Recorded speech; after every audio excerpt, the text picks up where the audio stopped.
Hello friends, good morning. നമ്മുടെ Kerala T V സീരിയലിലേക്ക് എല്ലാവർക്കും സ്വാഗതം. അങ്ങനെ നമ്മുടെ പിങ്കി അവിടെ കിട്ടിയ അവസരം അങ്ങ് മാക്സിമം മുതലെടുത്ത് നന്ദയെ എല്ലാവരുടെയും മുന്നിൽ കരിവാരി തേച്ചുകൊണ്ടിരിക്കുന്നു. നന്ദ ഈ കുടുംബത്തിൻ്റെ അടിപേര് തകർക്കാൻ വന്നവളാണ് എന്നുള്ള ആ ഒരു വലിയ സ്ഥാനമൊക്കെ നമ്മുടെ നന്ദയ്ക്ക് പതിച്ചു കൊടുത്തിരിക്കുന്നു പിങ്കി. അപ്പോൾ ആ നാണം കെട്ടവൻ്റെ കൂടെ തീർച്ചയായിട്ടും പ്രിയമോൾ ഇറങ്ങി പോകുമെന്നുള്ള കാര്യം ഉറപ്പായി എന്നുള്ള കാര്യം ഇവരിരുന്ന് പറയുമ്പോൾ അതങ്ങനെ സംഭവിക്കാതിരിക്കാൻ ഒരു മാർഗ്ഗം ഉണ്ടെന്നുള്ള കാര്യം പറഞ്ഞു. അപ്പോൾ അത് കേൾക്കാൻ ആകാംക്ഷയോടെ ബാക്കി കീടങ്ങളെല്ലാം കൂടി ഇരിക്കുക.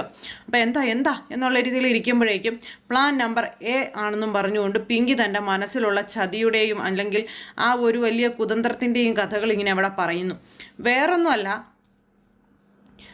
വസന്തിൻ്റെ കൂടെ ഇപ്പോൾ ഒരു കുട്ടിയുണ്ടല്ലോ, ആ കുട്ടിയാണ് ലക്ഷ്യമെന്നും ആ കുട്ടിയെ എങ്ങനെയെങ്കിലും വസന്തിൻ്റെ കൂടെ നിന്ന് ഒഴിവാക്കി കഴിഞ്ഞാൽ മാത്രമേ നമുക്ക് പ്രിയേച്ചിയുമായിട്ടുള്ള വിവാഹം നടത്താൻ കഴിയുകയുള്ളൂ എന്നുള്ള കാര്യം പറയണം. അയാൾ ആ കുട്ടി ഒഴിവാക്കി കഴിഞ്ഞാൽ എന്ത് ചെയ്യും എന്നുള്ള കാര്യം ചോദിച്ചപ്പോൾ അതല്ലേ രണ്ടാമത്തെ കാര്യം. ഒരിക്കലും അയാൾ എടുത്തു വളർത്തുന്ന ആ കുട്ടിയെ അയാളുടെ ജീവിതത്തിൽ നിന്നും അയാൾ പറിച്ചു മാറ്റില്ല. അതുകൊണ്ട് തന്നെ അയാൾ ഒരിക്കലും പ്രിയേച്ചി സ്വീകരിക്കാൻ തയ്യാറാവുകയുമില്ല. ആ കുട്ടിയില്ലാതെ അയാളുടെ ജീവിതം ഒരിക്കലും പൂർണ്ണമാകില്ല എന്ന് വിശ്വസിക്കുന്ന ഒരു വ്യക്തിയാണ് വസന്ത് സാർ. അതുകൊണ്ട് തന്നെ വസന്ത് സാർ ഒരിക്കലും ആ കുഞ്ഞിനെ ഉപേക്ഷിച്ചുകൊണ്ട് പ്രിയേച്ചി സ്വീകരിക്കില്ല എന്നുള്ള കാര്യം പറയാം. അപ്പം നമ്മളിത് പറഞ്ഞിട്ടുണ്ടെങ്കിൽ അത് കേൾക്കുമോ? അതല്ലേ പ്ലാൻ നമ്പർ 3. കാരണം നമ്മളാരും പറഞ്ഞാൽ പ്രിയേച്ചി അത് കേൾക്കില്ല. പക്ഷെ പറയേണ്ട രീതിയിൽ അത് ലക്ഷ്മിയും അമ്മായിയോട് പറഞ്ഞു കഴിഞ്ഞിട്ടുണ്ടെങ്കിൽ തീർച്ചയായും അത് കേൾക്കും. തീർച്ചയായും കേൾക്കുകയും ചെയ്യും. അതിൻ്റേതായ രീതിക്ക് അത് ചെന്ന് പ്രിയേച്ചിയുമായി സംസാരിക്കുകയും ചെയ്യും. അങ്ങനെ വരുമ്പോൾ പ്രിയേച്ചി അതിന് സമ്മതിക്കുകയും ചെയ്യും. നമ്മളാരും ഒരു പ്രശ്നവും ഉണ്ടാക്കിയതായിട്ട് വരില്ല. അപ്പോൾ അത് കേട്ട് കഴിഞ്ഞപ്പോൾ പിങ്കിയുടെ പിങ്കിയുടെ ബുദ്ധി കേട്ടപ്പോഴത്തേക്ക് ഇവർക്കൊക്കെ ഭയങ്കര സന്തോഷം. എന്നാലും എൻ്റെ പിങ്കി മോളെ, ഈ തലയ്ക്കകത്ത് ഇത്രയ്ക്ക് ആൾതാമസം ഉണ്ടായിരുന്നോ? എന്തായാലും നന്ദ തീർന്നു. നന്ദയെന്ന് പറയുന്ന ദ്രോഹി, നന്ദി കേട്ടവളെ അവസാനിപ്പിക്കണം. അങ്ങനെയാണ് ഇങ്ങനെയാണ് മാങ്ങയാണ് ചേനയാണെന്നൊക്കെ പറഞ്ഞ് ഇങ്ങനെ നിന്ന് ഇവർ പറഞ്ഞുകൊണ്ടിരിക്കുക. എന്തായാലും പിങ്കി തൽക്കാലത്തേക്ക് രക്ഷപ്പെട്ടു, അല്ലെങ്കിൽ പിങ്കി ജയിച്ചു എന്നുള്ള അഹങ്കാരത്തിൽ നിൽക്കുന്നു.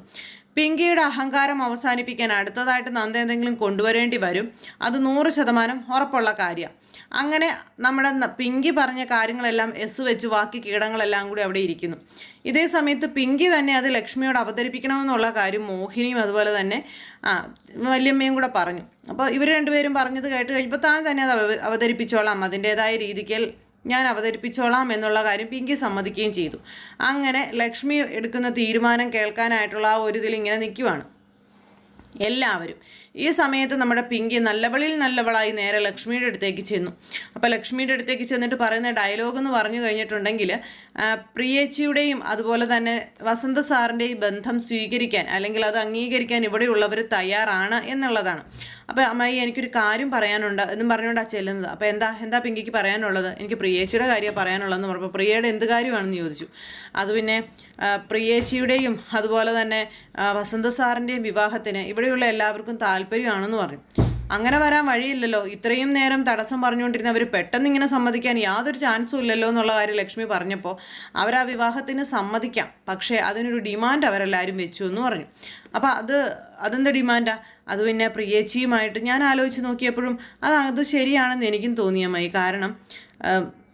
കാരണം ഒരിക്കലും പ്രിയേച്ചിയുടെ ജീവിതം നഷ്ടപ്പെട്ടു പോകരുതല്ലോ. അതുകൊണ്ട് പ്രിയേച്ചിയുടെ ജീവിതത്തിൽ ആ ഒരു മാറ്റം സംഭവിച്ചാൽ അത് ഈ കുടുംബത്തിൻ്റെ സമാധാനം തന്നെ നിലനിർത്തുന്ന ഒരു കാര്യമല്ലേ എന്നൊക്കെ ചോദിച്ചു ഭയങ്കര അഭിനയമാണ്. അപ്പം കാര്യം എന്താണെന്ന് വെച്ചാൽ പറയാം. പിങ്കി ഇങ്ങനെ പറഞ്ഞു. അപ്പോൾ പിങ്കി അത് പിന്നെ വസന്ത സാർ എടുത്തു വളർത്തുന്ന ആ കുട്ടിയുണ്ടല്ലോ, ആ കുട്ടി സാറിൻ്റെ ജീവിതത്തിൽ നിന്ന് പോയാൽ ഇവർക്കെല്ലാവർക്കും ഈ വിവാഹത്തിന് താല്പര്യമാണെന്ന് പറഞ്ഞു. അതെങ്ങനെ സംഭവിക്കും? അതൊരിക്കലും വസന്ത് സമ്മതിക്കുന്ന കാര്യമല്ല. ഒരിക്കലും അത് സാധിക്കുകയില്ല എന്നുള്ള കാര്യങ്ങൾ ഇങ്ങനെ നമ്മുടെ ലക്ഷ്മി പറഞ്ഞപ്പോൾ അത് അമ്മായി വിചാരിച്ചാൽ നടക്കും. അമ്മായി പ്രിയേച്ചിയോട് ഈ കാര്യത്തെപ്പറ്റി സംസാരിക്കണം. പ്രിയേച്ചി വസന്ത സാറിനോട് സംസാരിച്ചാൽ വസന്ത സാർ അത് കേൾക്കുകയും ചെയ്യും. അത് പിന്നെ എവിടുന്നോ വന്നൊരു ചെറിയ കുട്ടിക്ക് വേണ്ടിയിട്ട് നമ്മൾ ചെയ്യുന്നത് ക്രൂരതയാണെന്നൊക്കെ എനിക്കറിയാം. പക്ഷേ എവിടുന്നോ വന്നൊരു ചെറിയ കുട്ടിക്ക് വേണ്ടിയിട്ട് നമ്മുടെ പ്രിയേച്ചിയുടെ ജീവിതം കണ്ടില്ലെന്ന് നടിക്കാൻ നമ്മളെക്കൊണ്ട് കഴിയോ? ഇനിയും നമ്മുടെ പ്രിയേച്ചി നമ്മളുടെ മുന്നിൽ കിടന്ന് ഉരുകുന്നത് കാണാൻ നമുക്ക് കഴിയോ? നമ്മുടെ കുടുംബത്തിന് പ്രിയേച്ചി എന്നൊരു തീരെ ദുഃഖമായിരിക്കുകയല്ലേ. അതുകൊണ്ടാണ് ഞാൻ ഈ പറയുന്നത്. ആ ഒരു കുട്ടിയുടെ പേരിൽ പ്രിയേച്ചിയുടെ ഭാവി ഒരിക്കലും തകർന്നു പോകരുതെന്നൊക്കെ പറഞ്ഞ് അങ്ങനെ ലക്ഷ്മിയുടെ മുന്നിൽ നിന്ന് കുറേ അധികം സംസാരിച്ചു. അപ്പോൾ ലക്ഷ്മി പറഞ്ഞു, ഞാനിത് പറഞ്ഞാൽ ഒരിക്കലും പ്രിയ ഇത് അംഗീകരിക്കില്ല മോളെ, ഞാനിത് സംസാരിക്കത്തുമില്ല എന്ന് പറഞ്ഞു. അപ്പോൾ അത് കേട്ട് കഴിഞ്ഞപ്പോൾ പുള്ളിക്കാരിക്ക് ഭയങ്കര കലിപ്പ്. ആർക്കാ? പിങ്കിക്ക്. പിങ്കി അന്നേരത്തേന് ഇവരെയും കൊണ്ടൊക്കെ ഒന്നിനും കൊള്ളില്ലല്ലോ എന്നുള്ള മൈൻഡിൽ ഇങ്ങനെ നിൽക്കുക. അപ്പോൾ ഇത് മോള് തന്നെ ചെന്ന് പ്രിയയോട് സംസാരിക്കാൻ പറഞ്ഞു. അപ്പോൾ ഞാനത് സംസാരിക്കുന്നതിനേക്കാളും അമ്മായി സംസാരിക്കുന്നതല്ലേ നല്ലതെന്ന് ചോദിച്ചു. പിങ്കി ചോദിച്ചു. അതിപ്പോൾ മോൾ ആദ്യം നിന്ന് സംസാരിക്കാൻ പറഞ്ഞ് ലക്ഷ്മി പറഞ്ഞു വിടുക. അത് കഴിഞ്ഞ് പിന്നെ നമ്മുടെ പ്രിയയുടെ അടുത്തേക്ക് പിങ്കി പോണു. പിങ്കി എന്നിട്ട് അവിടെ ചെന്നു, പ്രിയേച്ചി എന്താ പിങ്കി, എനിക്ക് പ്രിയേച്ചിയോട് ചില കാര്യങ്ങളൊക്കെ സംസാരിക്കാനുണ്ടെന്ന് പറഞ്ഞു. എന്താ, ആരെക്കുറിച്ച് വക്കാലത്തുമായിട്ടാണ് പിങ്കി ഇപ്പം എൻ്റെ മുന്നിലേക്ക് വന്നിരിക്കുന്നതെന്ന് ചോദിച്ചപ്പം, അയ്യോ ആരെക്കുറിച്ചും വക്കാലത്തൊന്നുമായിട്ടല്ല, വസന്ത് സാറും അതുപോലെ പ്രിയേച്ചിയും തമ്മിലുള്ള വിവാഹത്തിന് വല്യമ്മായി സഹിതം എല്ലാവരും സമ്മതിച്ചെന്ന് പറഞ്ഞു. അത് കേട്ട് കഴിഞ്ഞപ്പോഴേക്കും നമ്മുടെ പ്രിയ ഇങ്ങനെ അന്താളിച്ച് നിൽക്കുക. അത് ഒരിക്കലും സംഭവിക്കില്ലെന്നുള്ള കാര്യം അറിയാമല്ലോ. അപ്പോൾ അങ്ങനെ പറഞ്ഞു. അതൊരിക്കലും സംഭവിക്കുന്ന കാര്യമല്ലല്ലോ പിങ്കി എന്ന് പറഞ്ഞു. അപ്പോഴത്തേക്ക് ലക്ഷ്മി അവിടെ നിന്ന് ഓടി വരും, ഇവർ തമ്മിലുള്ള സംസാരത്തിൽ എന്തെങ്കിലും സംഭവിക്കുന്നുണ്ടോ എന്ന് അറിയാനായിട്ട്. അങ്ങനെ സമ്മതിച്ചു, സത്യമാണ് ഞാൻ പറയുന്നത്. പക്ഷേ ഈ സമ്മതത്തിൻ്റെ പിന്നിൽ അവർക്കെല്ലാവർക്കും ഒരു ഡിമാൻഡ് ഉണ്ടെന്ന് പറഞ്ഞു. ഡിമാൻഡോ? എന്ത് ഡിമാൻഡ്? അത് പിന്നെ വസന്ത സാർ എടുത്തു വളർത്തുന്നു എന്ന് പറയുന്ന ആ കുട്ടിയെ സാറ് ഉപേക്ഷിക്കണം. മാത്രമല്ല നിങ്ങളുടെ ജീവിതത്തിൽ ആ കുട്ടി ഉണ്ടാകാൻ പാടില്ല. അങ്ങനെ വന്നാൽ മാത്രമേ ഈ വിവാഹത്തിന് സമ്മതിക്കൂ എന്നാണ് എല്ലാവരും പറഞ്ഞതെന്നുള്ള കാര്യം പറഞ്ഞപ്പോൾ, അങ്ങനെ ഒരു ക്രൂരത ചെയ്തിട്ടാണ് എന്നെ അദ്ദേഹവുമായി ഒന്നിപ്പിക്കാൻ ഇവിടെയുള്ളവർ തയ്യാറെടുത്തിരിക്കുന്നതെങ്കിൽ ആ ഒരു ഔദാര്യം എനിക്ക് ആവശ്യമില്ല. ആ മനുഷ്യൻ്റെ അരികിൽ നിന്ന് ആ കുഞ്ഞിനെ നഷ്ടപ്പെടുത്തിയിട്ട് അല്ലെങ്കിൽ എറിഞ്ഞു കളഞ്ഞിട്ട് എനിക്കായിട്ടൊരു ജീവിതം ഒരിക്കലും വേണ്ട എന്നും പറഞ്ഞുകൊണ്ട് നമ്മുടെ പ്രിയ കട്ടായം അങ്ങ് കയറി പറഞ്ഞു. പ്രിയ അത് പറഞ്ഞപ്പോൾ പിങ്കി വീണ്ടും പിങ്കി ചുമ്മാ പിഞ്ചു കുഞ്ഞിനോട് ക്രൂരത കാണിച്ചപ്പോൾ ശരിക്കും പറഞ്ഞിട്ടുണ്ടെങ്കിൽ കൊടുത്ത തിരിച്ചടി നമ്മുടെ ലക്ഷ്മിയുടേതും അതുപോലെ തന്നെ ഈ പറയുന്ന പ്രിയയുടെയും വാക്കുകൾ കൊണ്ടാണ്. അവരൊരിക്കലും ആ ഒരു കുഞ്ഞിനോട് ആ ഒരു ക്രൂരത കാണിക്കില്ല എന്നുള്ള കാര്യം തീരുമാനിച്ചുറച്ചു. പിങ്കി വീണ്ടും അവിടെ നാണം കെട്ടു. വെറുതെ ഓട്ടക്കൊട്ടയിൽ വെള്ളം കോരിയെന്ന് പറഞ്ഞ അവസ്ഥയിലായി പുള്ളിക്കാരിയുടെ കാര്യം. അങ്ങനെ പിങ്കി അവിടെ ഓരോ നിമിഷവും തോറ്റു തുന്നം പാടിക്കൊണ്ടിരിക്കുന്നു. ഇതേ സമയത്ത് നമ്മുടെ നന്ദയും ഗൗതവും ചേർന്ന് ആ കുട്ടിയെ വിളിച്ച് കൂടെ ഇരുത്തി അതിന് ഐസ്ക്രീമൊക്കെ മേടിച്ചു കൊടുത്ത് അതുമായിട്ട് ചിരിയും കളിയും പാട്ടും ഒക്കെ ആയിട്ട് അങ്ങനെ ഇരിക്കുന്നു. അങ്ങനെ ഇവരെ ഒരുപാട് ആ കുട്ടിക്ക് ഇഷ്ടപ്പെട്ടു. അതുപോലെ തന്നെ നമ്മുടെ ഗൗതത്തിൻ്റെ ആ ഒരു ദേഷ്യമൊക്കെ പോയല്ലോ. ഗൗതത്തിനും അതുപോലെ നന്ദയ്ക്കും ആ കുട്ടിയെ വളരെയേറെ ഇഷ്ടപ്പെട്ടു. അങ്ങനെ നല്ലൊരു മോളെയാണ് ആ സാർ എടുത്ത് വളർത്തിയിരിക്കുന്നത് എന്നുള്ള കാര്യം അവർക്ക് മനസ്സിലാക്കുകയും ചെയ്തു. പിന്നെ ആ കൊച്ചിന് അസുഖവും കാര്യങ്ങളൊക്കെ ഉള്ളതുകൊണ്ട് അതിൻ്റേതായ ഒരു സങ്കടങ്ങളും കാര്യങ്ങളും അവർക്കുണ്ട്. അപ്പം അങ്ങനെ ആ ഒരു അപ്പോൾ ഈ കുഞ്ഞിനെ കുറിച്ച് കൂടുതൽ അറിയുക എന്നുള്ളൊരു ലക്ഷ്യം വെച്ചിട്ടാണ് കേട്ടോ ഇവർ ശരിക്കും പോയത്. അവിടെ ചെന്ന് കഴിഞ്ഞപ്പോഴത്തേക്കും നമ്മുടെ വസന്ത ആ കുഞ്ഞിൻ്റെ കാര്യത്തിൽ ചെയ്യുന്നത്, ആ കുഞ്ഞിനെ കെയർ ചെയ്യുന്നത്, അതുപോലെ അതിന് മേടിച്ചു കൊടുക്കുന്ന ഓരോ സാധനങ്ങൾ, ഇതൊക്കെ കണ്ട് നമ്മുടെ നന്ദയും അതുപോലെ ഗൗതവും ഇങ്ങനെ അമ്പരപ്പോട് കൂടി നിൽക്കും. എന്നാലും ഇത്രയ്ക്കൊക്കെ അതുള്ള ഒരു കൊച്ചിന് വേണ്ടി ചെയ്തു കൊടുക്കുക എന്നുള്ളൊരിതിൽ അങ്ങനെ അവർ തമ്മിൽ ആ ഒരു കാര്യമൊക്കെ സംസാരിച്ച് പിന്നെ കൊച്ചുമായിട്ട് ചിരിയും കളിയും ഒക്കെ ആയിട്ട് ഇരിക്കുന്നു. ഇതേ സമയം പണിത പണി മുഴുവനും വെറുതെ ആയല്ലോ എന്നോർത്ത് പിങ്കി വീട്ടിൽ കൂടി ഇങ്ങനെ തേരാപ്പാര നടക്കുക. അത് കഴിഞ്ഞിട്ട് നേരെ ചെന്ന് വല്യമ്മായിയോടും മറ്റുള്ളവരോടൊക്കെ പറഞ്ഞു, പ്രിയേച്ചി ഇന്ന പോലെയാണ് പറഞ്ഞത്, പ്രിയേച്ചിക്ക് അങ്ങനെ ഒരു ഇത് വേണ്ടെന്നാണ് പറഞ്ഞത്. അപ്പോൾ പിന്നെ എന്ത് ചെയ്യും? ആ ഒരു പ്ലാൻ പൊട്ടിപ്പാളിസായി.